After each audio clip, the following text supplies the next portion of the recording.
So today we're going to continue to take a look at a scenario where all 50 US states become independent countries.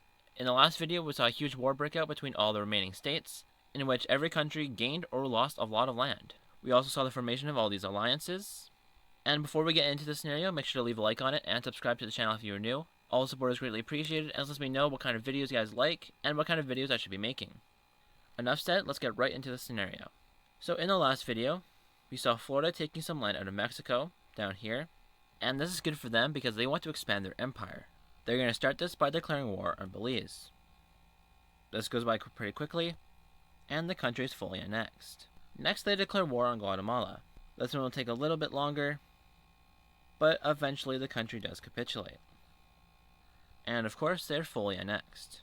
Next, they go after El Salvador, and this country is steamrolled. But taking a break from Florida for a second, we now have the Michigan Empire declaring war on the Dakotas. And if you see, that country's in an alliance. And so right away, we have the central country here joining in on this war. But the other two stay out of it for now. No other Red Alliance countries will join this war either, for now. So it'll just be Michigan. Michigan starts by pushing into northern Dakota, and taking all the land along the Canadian border. This country isn't that strong, and they're able to make a big push out and cut them off from this central country down here. I'm not sure what to call this one. If you guys have any names for these new union countries, make sure to let me know. That's really just all the blue team countries here. Because we still have Texas, California, Florida. I guess we can just call this Carolina now. But it's North Carolina technically. We have Virginia, Maryland, and New York. And of course the Michigan Empire. But all of these other blue team countries, they're all unions of different states. So I'm not really sure what to call them. So let me know what you think I should call them. After a few more weeks, Dakota isn't looking that good. And this other central country here isn't either. But it is now that we do see the other blue team countries joining this war, and they're able to push back Michigan slightly.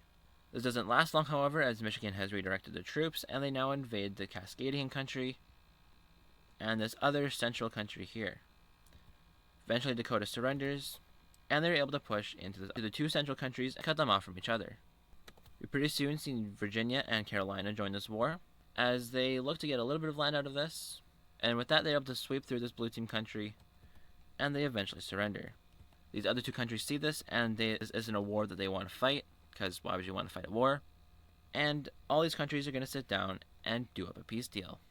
Okay, and so taking a look at this peace treaty, we can see that the Michigan Empire has expanded a lot, and so have Carolina and Virginia.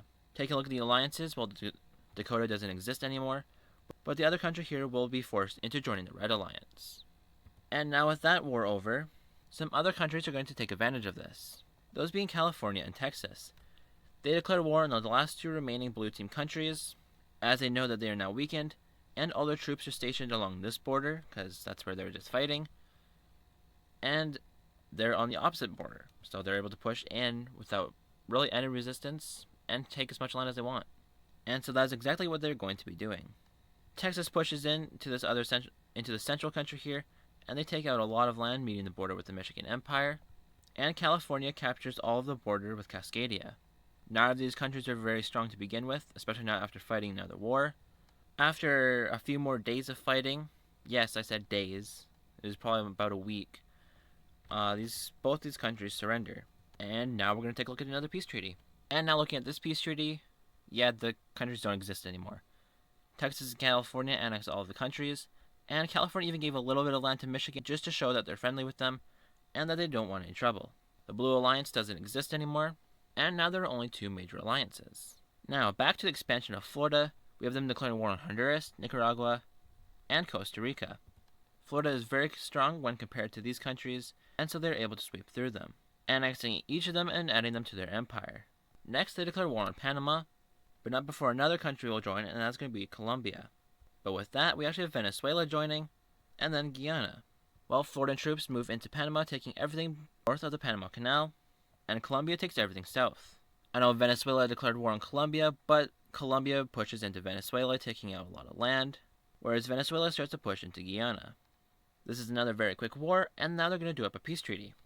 And now looking at this peace treaty, we see that Florida and Colombia share a border with the Panama Canal, and Colombia took a little bit of land out of Venezuela, and Venezuela took a little bit of land out of Guyana. They just kind of shifted eastward. Now, Shifting your focus away from America for a second, how would the rest of the world have been affected by the disappearance of the United States? In Europe, we would probably see something looking like this.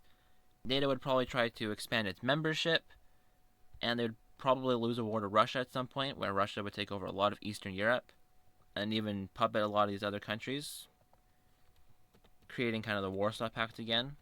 We'd probably have seen Georgia join NATO, but they were annexed by Russia. We'd probably also see Azerbaijan joining NATO, maybe Morocco or Tunisia, but I don't know. Or even Israel. And even without the US, Israel might not be guaranteed. They might be annexed by any other countries around them. China would probably invade Taiwan and a lot of other Eastern Asian countries. North Korea would probably take over South Korea. It would be a lot of chaos if the US didn't exist, but would it really be that different? Let me know your opinion in the comments. But I'll leave the map as it is, because the focus of this video and the series is US states. But that is going to be it for today's video. So let me know if you did enjoy this video, and if you did, make sure to leave a like on it and subscribe to the channel if you're new. All the support is greatly appreciated as we try to reach our goal of 5,000 subscribers by the end of this year. Make sure to let me know if you want to see a part 5 for this series. And as always, thanks for watching, and I'll see you in the next video.